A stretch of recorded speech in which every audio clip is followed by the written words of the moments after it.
Good day all. Ira Epstein of Linn and Associates with your SPDR ETF video, and this video is for Monday, the 21st of December, 2020. Well, what a day.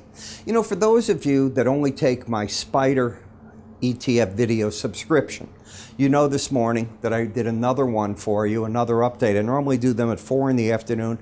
Did one in the neighborhood of 10:30, 11 this morning because of the activity. But the simple fact is, the message to you and others, you should be taking the combo package of this. In other words, the morning futures at 5:40 in the morning when I publish that, and then the afternoon of this. Why?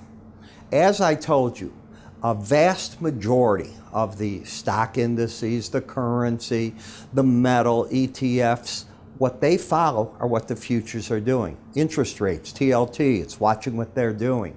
So you get the combination package. Before these markets open for most of you at 8:30 in the morning, what you're doing is you get to see what do the futures do. Oh, look at that game plan. What Ira said is this, if this happens, I don't want to do that. It's fresh on your mind. You already know that I put out the weekly videos for you all. Those were out for my subscribers, not for you YouTube people. Sometimes I do one, sometimes I don't. This is free, folks. So if you don't support me at the other side, sometimes I just don't do these, okay? It's not that I'm punishing you, but I've got other things to do and use my time with, and I certainly love my audience here, and it's a growing audience, no question about it. But let's get to the market. So now, what was the idea behind this? Well, last night we already knew that Britain had a serious issue with the mutant COVID-19. 40 nations, as of today, have barred travel between the UK and their nations. Why the US has not done it is beyond me. We should have done it. The second thing, we were looking over the weekend for the COVID-19 bill to be passed. It didn't get passed, but then we heard it's going to be passed today. We had heard that last night, that they had wrapped everything up in the evening. So why would the market go up again? We've already baked in that it's going to pass. The only thing that could have happened to the market is not passing today, which would have been bearish. We then have a 3.5-day trading week. On Thursday, the markets close very early in the future. So I don't care whatever they do in stocks or not, everything that they're based on by noon is basically closed. Do you think traders are going to trade much on those last 2.5 days of the week? Not that much. So you get that, and that's what you have to put together. It is very typical right in front of this holiday season. The trading thins out, and you get wild swings. What did I say at the end of November? I said, for those of you that follow stock indices and have money managers managing that money for you one way or the other, they made their year. They had a 10 to 12% gain in many of the indices in just November. Why would they risk it the rest of the year? I made that statement here. I'm not changing my opinion. So I come to these markets, and biotech, well, certainly the market's looking good. You can see how it's been coming up. The market today had an outside day up, but let's get rid of today. This is what the pattern of the market looked like coming in today. This brown line, if you haven't taken my charting course, is called a swing line. What it does is the current day looks to the day before to decide should it draw a line to the upside or downside of that day. There's 5 rules. They're taught in the charting course. The indicator is in our charting software. We have 2 versions of it, the same indicator. One works in our QT platform. The other works in what we call our Ira charts, a Java base, which is very, very robust. I think you'll find it as good as anything out there. The only thing I never built into it was back testing in a serious manner. Didn't want to get involved in that because I don't believe in it. What happens is you build a system based on a series of events for that pattern, and that pattern's always changing. So I didn't need to do that. That's my own thought. Doesn't agree with everybody, and I get it. I've talked to test builders and so on. I understand what they're saying, not to be an argument. Just don't do it. Then I looked at this, and I said, okay, now I got an outside day up. So the importance of an outside day. I have told you here how it's important for a whole year because you're looking to see does it create a bear trap. What's a bear trap? A bear trap is when you take out the low of that day within 2 trading sessions. Why is it a bear trap? We have an outside day up, which is bullish. You've gone to a new high on the move. Whether it's a new high or not isn't the key. It's that you took out the previous day's range and you're up there. If it were to be taken out, I could make an argument that prices would likely make a run at the 18-day average of closes. And I can show you that on chart after chart. Does it always do it? No. Nothing I know in charting always works. I wish it did. But you can get very high probabilities. I'm talking very high probabilities. That's good enough for me. Give you an example, a Bollinger Band. It's an algorithm designed to market trading within those bands. It's going to do it statistically 95% of the time. Is that a resistance point at the top? Yeah. Is it support at the bottom? Yeah. It's how you want to use the bands. Well, in this, I look at it the same way. Now, this average is moving about $1 a day. You can see that right here. So I already know tomorrow, it's already an up day, we're going to be in the 140.30 area. That's still under 143.31. So if that low were taken out, that's what I think the pros will do. They'll press on the market. Where's the resistance in the market? Let's look at the Bollinger Band. The market had been running, you heard me use that term, the Bollinger Band, and then it started moving sideways. Sideways movement is a good thing, not a bad thing, my friends.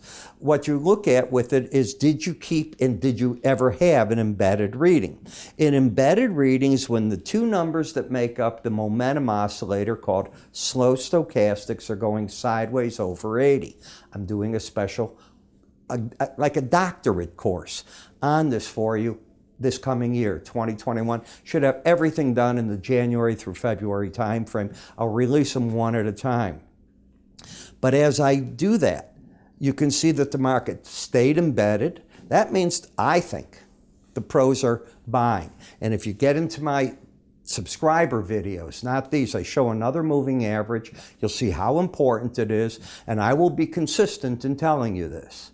If I don't, slap me at each side of my face. I don't want to not be consistent. Even if it's wrong, I'm going to be consistent. Why? That's the trading discipline.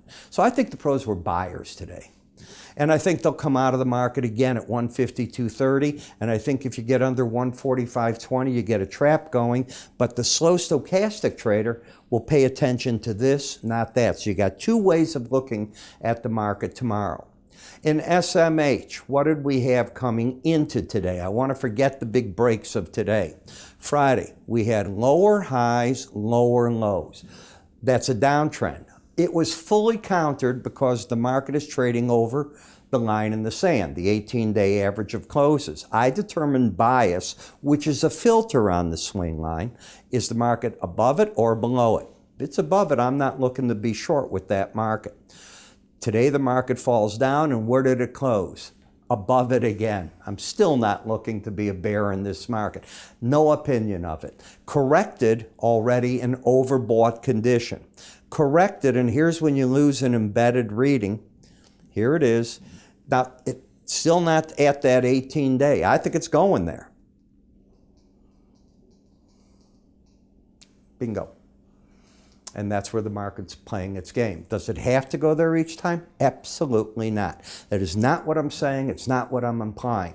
A major percentage of time, go back and look at your charts. If you don't agree with me, just don't listen to me. Stop watching these. But otherwise, you do your homework. Do not believe me. I'm not going to publish statistics on it. It's what I believe and teach because I've been doing it so long and I see it, and you can go back to your charts and look. What about XLI? Well, in XLI, this is how you came in. This is called a pipe. What determines a pipe? This is the normal look of stochastics. This was a pipe right here. And what happens in pipes, you start trying to break out up, down, and you get chopped around. That's what I think's going on. Now, this was Friday. This is today. You made a move to the lower band, you bounced. I want no part of those type of markets. What happens with them is after you're through trading them, you go to your psychologist because you're nuts in the head. You're going, that didn't work. It should have worked for me. It should have done this. People don't know how to, and unfortunately for them, a chart's a chart. You don't like the pattern? Go to another chart. In the Spider ETF arena, do you know how many hundreds of charts? I'm showing you these main ones. There's so many. And what about individual stocks? I see those pipes, I run away. Energy sector. What did we talk about coming in? Number one, the market had lost its way. The trend was down. And on Friday, you'd finally turn this trend down. Now, if you took out 40.71, you're friendly. The weekly chart was friendlier than this, but this is what this is looking like. If it breaks, maybe you get to the lower Bollinger Band. You certainly made a run. Do you have to hit it? You don't have to. You've given up and made the pros a big chunk of the money. I'm sure they'd like to see that number. You still have momentum down. You're not oversold. There's resistance at 39.46. Why did energy get hit? Well, let me think. You got breaking out of COVID everywhere. Oh, that's a pretty good reason. Nations closing down. Ontario, Canada, December 26th, shut in for the whole province. Yeah, that's what they said. Everything's shutting down. They didn't say how many days yet, but I would imagine schools shutting everything. Probably through the first week, second week of January, they'll judge it. But it's a serious issue. What's going on in Europe? Same thing, but only worse. But U.S., it's coming, folks. You don't have to believe me. It's coming. I agree. Rarely do I agree with Governor Cuomo. I agree with Governor Cuomo. It's here. We're going to hear about it. Lower low, higher high. Not a trend yet in the NASDAQ. I wait. But you have an embedded reading. What do you do when you have an embedded reading? You're a buyer on the break in the market. Now, one of the areas is the 18-day moving average of close, and there's another moving average above that one. That would be the one that I'm going with. Market doesn't look bad so far. Lose the embedded reading by the red line closing under the 80 level. Probably a good time to be out of the market. Otherwise, look for the Bollinger Band. The emerging market. This is the market that traders got probably annihilated on. I don't recall seeing on Fox, CNBC, or Bloomberg any analyst not say they didn't like emerging markets. Now, emerging markets today don't mean China. That's already a grown market. They're not emerging from anything. They're a powerhouse. It's the other markets, Thailand, Malaysia. I can go on and on what they are. Well, you went from the up to the down. That's a crowded trade. You're not in the middle of anything, and you were overbought. Never did embed in this one. Gold. The trend is up here. It's not up in the future side, but it's up here. What did the market hit last week? It hit the upper Bollinger Band. If traders were long, that's where I think the pros took their money, between there and the 100-day average if they can get it. This is your pullback. I think the pros were gone at this point.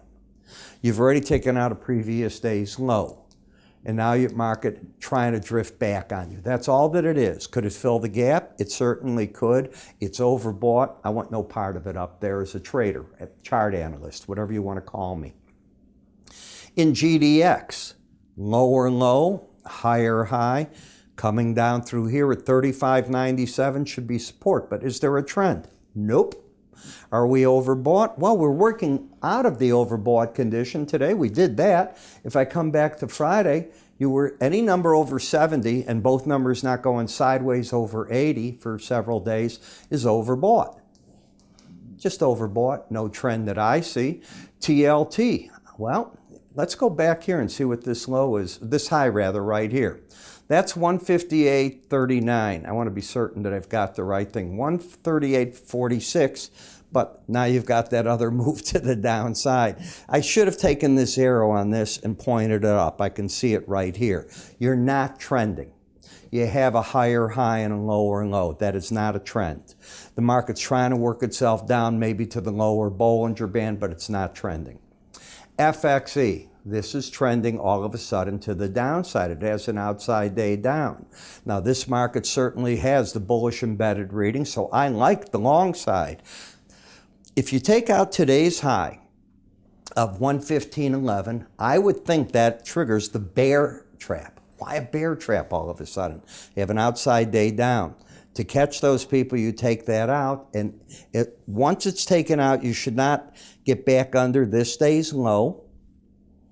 And the target would be wherever the upper Bollinger Band is. So there's always stops on stops. In other words, if you get yourself into a trade, certainly, where am I wrong? If you don't know where you're wrong, you can't trade. And you got to be able to handle the risk. Days like that, like today, should prove that to you. So If you trade futures as well as ETFs, I started this off in saying that I think the smartest thing traders can do, and it's my personal point of view, is take our combo offer, where we offer our subscribers the morning futures video that I recorded 5:40 in the morning. You typically have it before, I'm going to say 6:30 a.m. Central Time, and that gives you all the time you need. Think of all your time zones before the ETFs are rocking and rolling. You know, you don't want to trade until the volume comes into those things, so I certainly wouldn't. I'm going to give you a taste of the technical analysis with news. I've already done it. I do that all the time as to what's going on, tomorrow's reports that are coming out. I cover in this category about 40 charts on futures. I'm up to 40 on the ETF. This was the old ad, 34. We're up to 40 in that already, or pushing it pretty darn close. How do you get this? It's simple. The charge for it, and there is a cost for it. 30 days for $16.90. I also publish weekly editions of this on Saturday. So you typically get 5 during the week of each and a Saturday edition, approximately 6 a week. There's only Sundays I don't do one typically. Where are you going to get that for $16.90? Specific trade recommendations, trade ideas. But the idea here is not what I'm saying. I want to be the person you go to. Here's my trade idea. What is Ira thinking on that? He agrees, he disagrees. Why does he disagree? I see it. Baba. At least you make a decision from there. I think that's worth its weight for $16.90. Go to our website, under the word research, it's all there. You can quit whenever you want. I'm Ira. Have a good day.